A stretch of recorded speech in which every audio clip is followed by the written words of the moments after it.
What's up, y'all? It's your girl B, and welcome back to another video. Your girl has been gone for a little minute, but as you can tell by the title, I have a very good excuse because my little girl has finally entered the world. She's actually right here, laying down on me. She has the hiccups right now, so you might hear that throughout the video. But I just wanted to do a quick birth story. Since I was not able to vlog my labor and delivery, I just figured I will, tell you guys what happened. So it all started on Saturday, February 8th. I was like, I'm gonna go to the mall and I'm just gonna walk as long as possible and just, get things going. She was due on the 11th. So Saturday comes, me and my mom, we go out to the grocery store, we went to the mall. What's up, y'all? It's your girl B, and today is Saturday, February 8th. Tomorrow's my birthday. Hey. Tomorrow's my birthday, and it's also a full moon, and a baby is due in 3 days. Could y'all believe it? 3 days. I'm so excited. My mom is here. She got here on Wednesday. We actually just left the grocery store. She's just putting something in real quick, and we're about to go to the mall. I am going to the Galleria Mall because I am trying to walk this baby out, okay? I'm going to just update you guys later on in the video. I'm not really sure if this is going to be a vlog or not, but we shall see. But yeah, I'm going to walk the baby out today.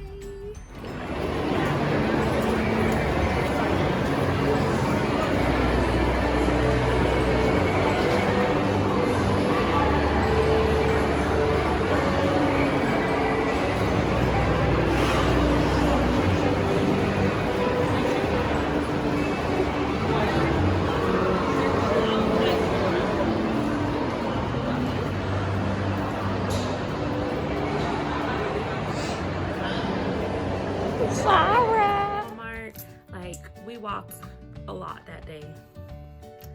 Boom. It wasn't until early Sunday morning, which was the 9th, I would say about 4 o'clock in the morning, is when I started feeling like these these cramps. I guess they were contractions, I don't know. So it's like 4 in the morning, I'm feeling it.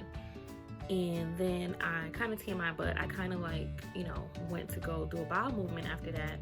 Went back to bed, still more cramping, more contractions. Then I got up again to use the bathroom, another bowel movement. And I'm like, oh my gosh, I'm pretty sure I'm going into labor because I know constantly pooping or diarrhea. Obviously the contractions, those are signs of labor. So I was like, okay, it's gonna happen soon or whatever. So then I at this time baby's not in town yet. He is close by, he's in San Antonio, but he's still not in Houston yet. So I call him, I'm like, I think you should start making your way down here because I'm starting to feel things or whatever. And so it was probably 6:30 in the morning, 6 o'clock in the morning when I told him this or whatever. So, still feeling the contractions, and I pooped again. Mind you, I pooped 3 times in a 2-hour span. So I'm like, okay, I'm pretty sure I'm gonna be going into labor soon if I'm not already. So then I woke up my mom around 7-ish, because I didn't want to wake her up right away in case, it was a false alarm or whatever. And I told her what was going on, and she got up, she got up right away, and I'm sorry, I'm trying to make sure she goes to sleep. She's been a little fussy, so I don't want her to start crying on camera. So she got up right away, and she's like, all right, come on, we need to start getting ready to go to the hospital. I'm like, my mom, I don't want to go to the hospital so early because, I had envisioned that I'm going to labor at home as long as possible before going into the hospital, not wanting to get there too early, and just, laboring at home for the most part. Homegirl was not feeling that. She was like, I'm not going to drive you to because this is my mom's only second time visiting Houston, so she's just like, I don't see how you guys drive out here, it's crazy drivers and all that stuff. So she was like, we're gonna have to call the ambulance because I am not driving with these crazy drivers on the streets of Houston or whatever. I'm like, I'm not gonna take no ambulance, I'll drive myself. So anyways, I was like, well, I'm just gonna eat breakfast, you know, take a shower, you know, take my time before going to the hospital, because like at this time, by the time I told her, I wasn't having any more contractions. Previously, when I was having the contractions since like 4 a.m., I was actually tracking it with the little contraction timer. And at first they were like 10 minutes apart, and then they were like 6 minutes apart. And then by the time I told my mom what was happening, like I won't have no contractions no more. And then when they did come, they came like every like 30 minutes. So by the time I'm done eating and, you know, showering and stuff, I'm like, well, I feel fine. Like, I don't think I should go to the hospital or whatever. Mom was like, no, you need to go or whatever. So we drive to the hospital, and we're literally like sitting in my car outside the hospital for 2 hours. We got there like a little after 9. It was like 9:20ish in the morning. Like 9:20ish in the morning, and we were just sitting in the car because I'm like, I'm not having no contractions. If I go up there, they're just gonna send me home, whatever. So we finally decide, okay, so in the car while waiting, I might have had 2 contractions that whole time. And so she's trying to fight her sleep. And so, you know, I just got tired of waiting, and I was just like, you know what, I'm gonna go home. My mom was like, we're not going home, you can go to the hospital and, you know, whatever. So I'm like, okay, fine, let's just go up there and we're gonna see what they say. She's fighting her sleep, I'm sorry. So I was like, fine, we're just gonna go upstairs, let them send me home, whatever. So we go upstairs. By the time we get to triage, like the front desk area, it's 11:11. I remember that, because I've been seeing 11:11 a lot. So it's 11:11. We sign in, and you know, we're in our I'm in my triage room or whatever, waiting to be seen. You know, I dress out or whatever. So the doctor comes in. Mind you, I think I told you guys in my last video that I was 2 centimeters dilated and 50% effaced when I went to my last doctor's appointment the week prior. And so when the doctor checked me at this time, I was 3 centimeters dilated and I was 60% effaced. So the issue was, though, they checked my blood pressure, and my blood pressure was pretty high. So they were like, we think it's best that you get induced. I was mad as hell when they said that. Like, I was mad, I was sad, like I just, you know, I started crying, because that was just like one of the things I did not want to happen. Like, I wanted to naturally go into labor, and I just wanted everything to just happen naturally, and they're telling me I need to be induced because my blood pressure is high and da-da-da. And so I'm just like, I was just totally upset, and I just felt so like, oh, you know, this is not what I wanted at all. And so, you know, I just started asking them questions, and, you know, I read upon information, you know, as far as how things go when, you know, woman is being induced or whatever. You're pretty much like forcing your body to go into labor, and, you know, forcing it to do things using medical intervention and, like, you know, synthetic drugs or whatever to get things going.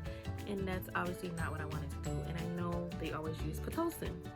So, you know, I told her, I was like, can we start off with the lowest dose of Pitocin? Because I did read that that's usually the cause of having to like get emergency C-sections, or, you know, stuff not going right, is when the Pitocin dosage is started off at like a pretty, you know, high dosage or something like that or whatever. So they're like, yeah, you know, we'll never start you off with something, you know, high or whatever. We'll start really small and then gradually progress or whatever. So I was like, okay, you know, I was like still upset or whatever. I updated my boyfriend on what was going on, and he was getting ready to, you know, head to Houston. San Antonio is only 3 hours away from Houston, so whatever. So anyways, I could not believe this was happening, because Sunday, February 9th is my birthday, and I had been saying I did not want to spend my birthday in a hospital, yet here I am in a hospital on my birthday. And so she knocked out. And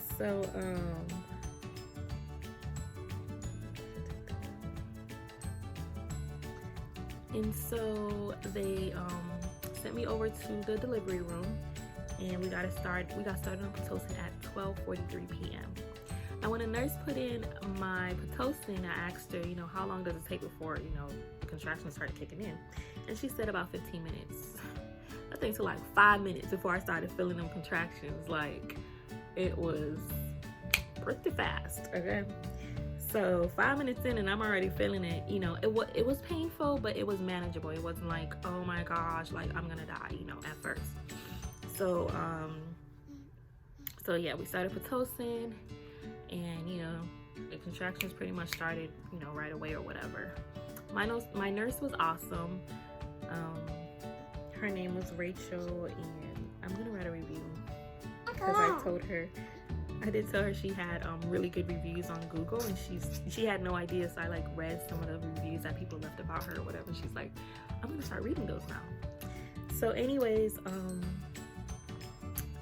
contraction started, and mind you guys, I never take a birth class ever. I never took a birth class in my life. Everything I learned, you know, is just through reading different forums, being on different baby apps like Baby Center helped a lot, and also YouTube. Okay, I got my degree in YouTube University, and that's pretty much the bulk of, you know, what I've learned as far as pregnancy and labor and delivery. I've watched tons of labor and delivery vlogs. So anyways, I'm like breathing through all of the contractions, and that's just pretty much how I got through it, you know. My mom was there. The next time I was checked, I was at 5 centimeters dilated, and I'm like, okay, we're halfway through. You know, if I can just push on through, then you know, I can do this. You know, I know it's gonna get even worse, but just knowing that I was halfway through with this journey and halfway through meeting my little girl, it was gonna be all worth it.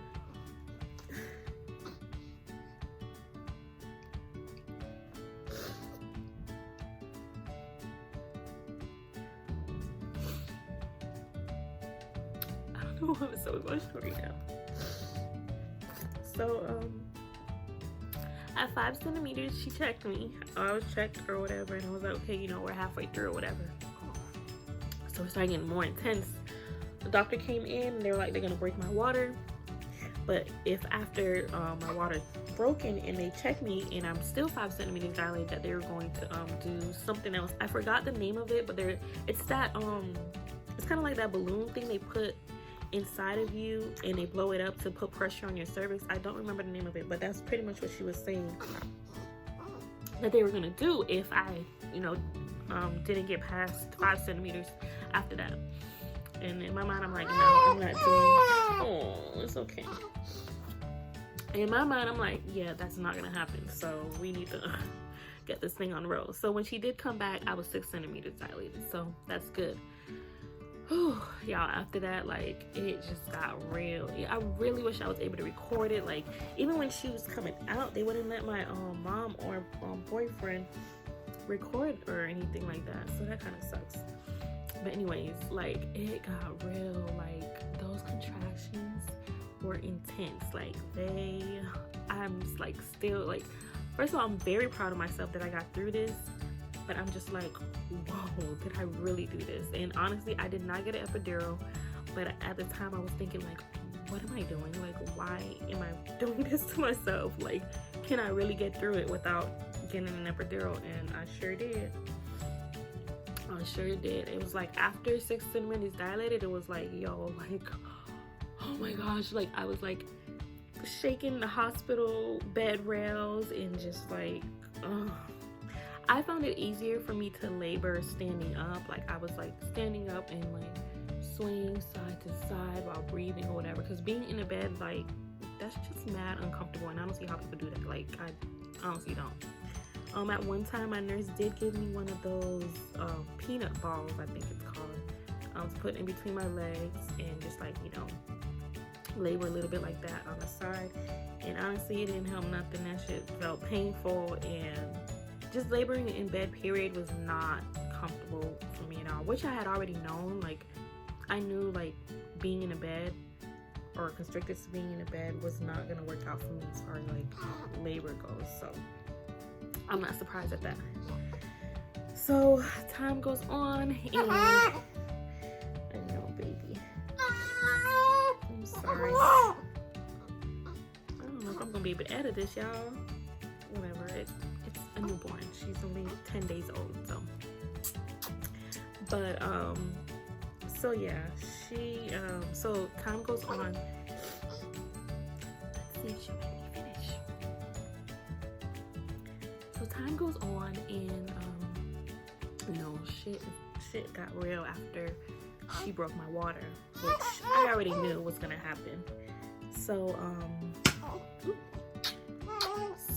yeah, contractions just got stronger and stronger and much closer and closer together, and so yeah, your girl felt like she was about to die.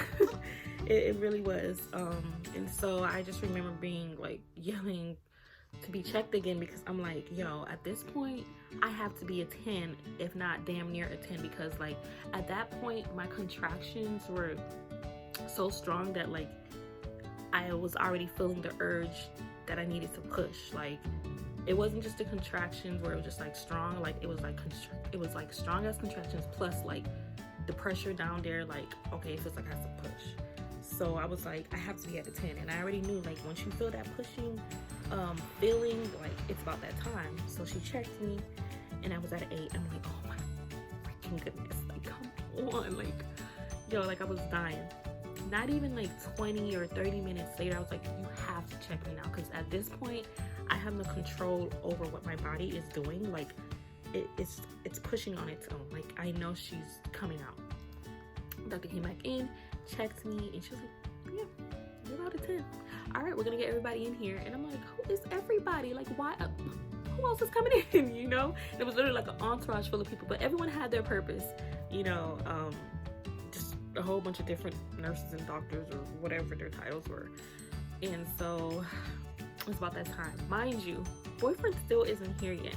He literally walked in right as I'm putting my feet on the stirrups.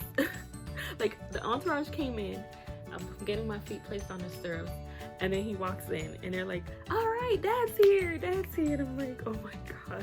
Like he literally always like comes in a nick of time, like right on time to stuff. So anyways, so yeah, like he gets in, and they're like, all right, we're gonna hold your breath and we're gonna count to 10 and you're just gonna push or whatever. And so I was like, okay.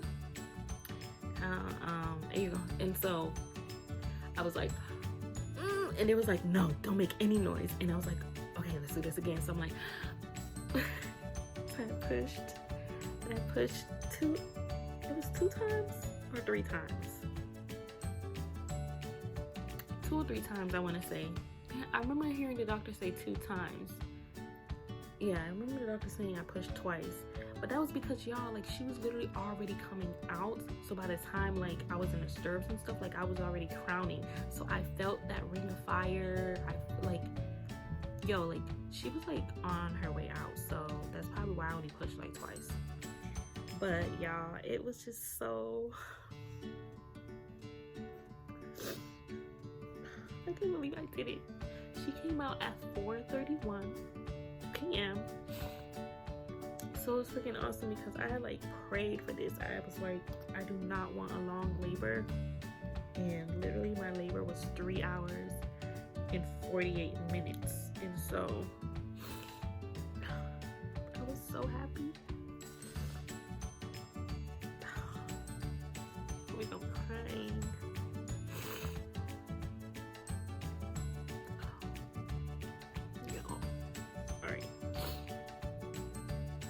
I was so happy that it was over with. I was so happy I was finally able to meet her. Wow. Didn't know I was gonna be this emotional.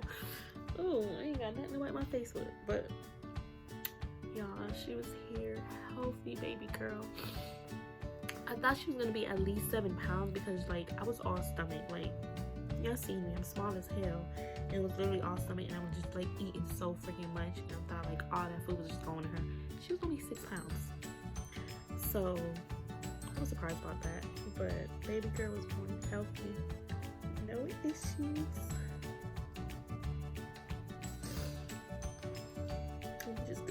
little thing ever.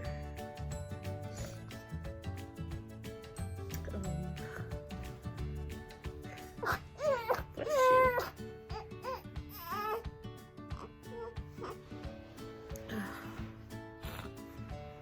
Yo, I can tell you, like, I really feel like the red raspberry leaf tea, drinking that since 29 weeks in, as well as taking the evening primrose oil, I really feel like that helps, because there's no way, like, my first time having a child, like, my labor's that short. So y'all, if you plan on having a child, y'all better do those, y'all better take those things, because it worked for me at least. But whew, goodness, I just was not expecting to be this emotional. But yeah, so today we had a doctor's appointment for her. I don't know if I told y'all her name. Her name is Zara Sage. So she had her first pediatrician appointment last Wednesday, which didn't really do much, but it was like meeting the doctor. Someone recommended this doctor to me, and like, I freaking love her. She's awesome. So that was our first visit last week. They didn't really do much but, like, you know, the regular vital stuff, temperature, height, weight, or whatever. So at the first visit, I kind of wanted to vlog that. I have like little clips, like a tiny clip of it. I don't know, I may insert it into the video. But anyways, she did lose a couple of ounces, and I was like, she's tiny, y'all. She did lose a couple of ounces, and I was worried. Which, I mean, based on the research, like, I know that it's normal for that to happen, but I just wanted to make sure, like, you know, I was feeding her enough, because she's only being breastfed or whatever. And so the doctor said, like, you know, that's gonna happen, it's normal, but she wanted me to feed her every hour, and I was doing like every 2 to 3 hours, and it was like mad hard to like wake her up out of her sleep to feed her, because like, she does not play about her sleep. Like, she only trying to get woken up, whether it's for food or anything. Like, she's like, no, I'm sleeping, can't help it right now. So since last Wednesday, I've been feeding her every hour, or at least try to feed her every hour. And so today's visit, she is back at her birth weight, so that's pretty good. It's awesome. But yeah, our next appointment isn't until the ending of March, and yeah, that's it. I don't know if I'm leaving out anything, but if you guys have any questions or comments, please put them down in the comment section below, and I can answer them in my next video. I'm not really sure what my next video is going to be about, but we shall see. So we are at a baby Zara's first pediatric appointment. She just got her weight, height, and temperature taken. She's chilling right now. She wasn't too happy about it, but it's over with. She'll be alright. I'm waiting for the doctor to come in.